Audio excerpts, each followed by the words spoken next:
Welcome back to the deep dive. Today we're jumping straight into the educational employment market in northwestern Alberta.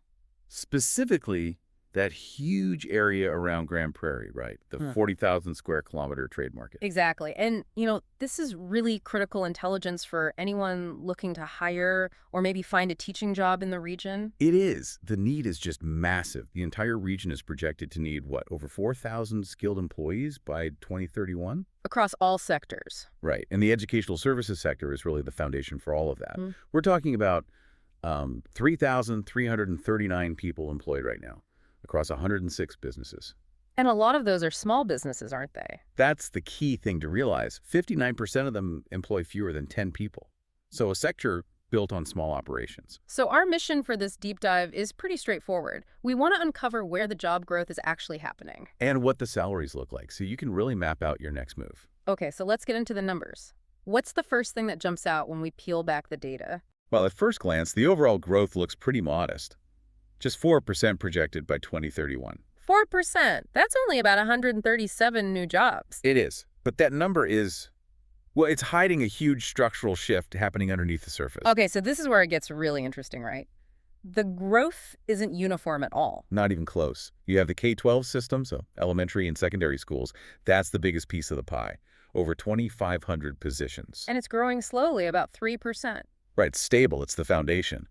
But the real story, the explosive growth that's happening in technical and trade schools. And also in that category of other schools and instruction. Both. Both are projected to surge by a massive 16% each. 16%. That's incredible. What exactly is in that other instruction category? Think specialized training, things like fine arts, sports coaching academies, language classes. And at the same time, I see traditional post-secondary institutions are actually projected to shrink a little. Slightly, yeah. Yeah. Decline of about 4%, which is only about 10 jobs, but it shows a real pivot, a structural realignment. So, why? Why this explosion in trades and specialized instruction right now?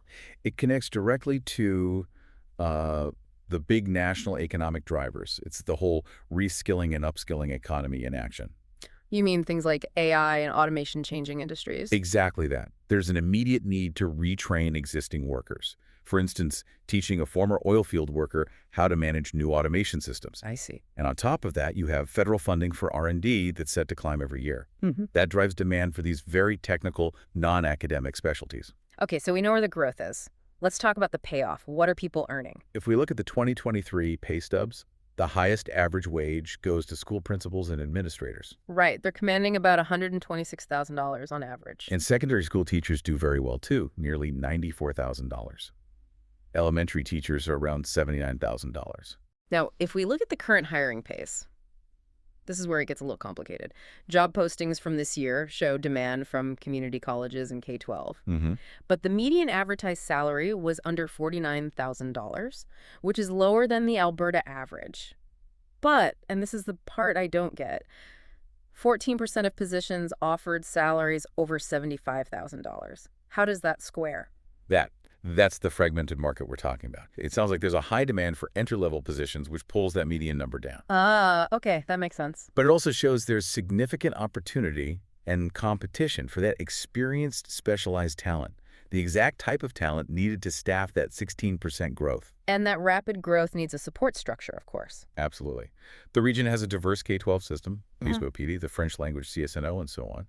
But the key assets for the future seem to be the institutions that can pivot quickly. That's it, exactly. Places like Northwestern Polytechnic or NWP, it's already a major provider of skilled trades and career diplomas. And Northern Lakes College is strong in distance learning. So they're perfectly positioned to capture that new demand. So let's bring it all together. What does this all mean for you, whether you're an educator or an employer? The bottom line seems to be a kind of dual education market. I think that's a great way to put it. You have the stable foundational K-12 employment. And then you have this rapid expansion in specialized technical instructional training, all driven by these bigger shifts in the economy. Precisely. Which brings us to our final thought for you to mull over. Given the huge 16% growth projected for technical and trade schools, While employment in traditional post-secondary institutions is projected to shrink. right. So the big question is, how will the region ensure that its established post-secondary programming adapts quickly enough to capture that booming market? Because tracking that evolution That's the real challenge and the opportunity.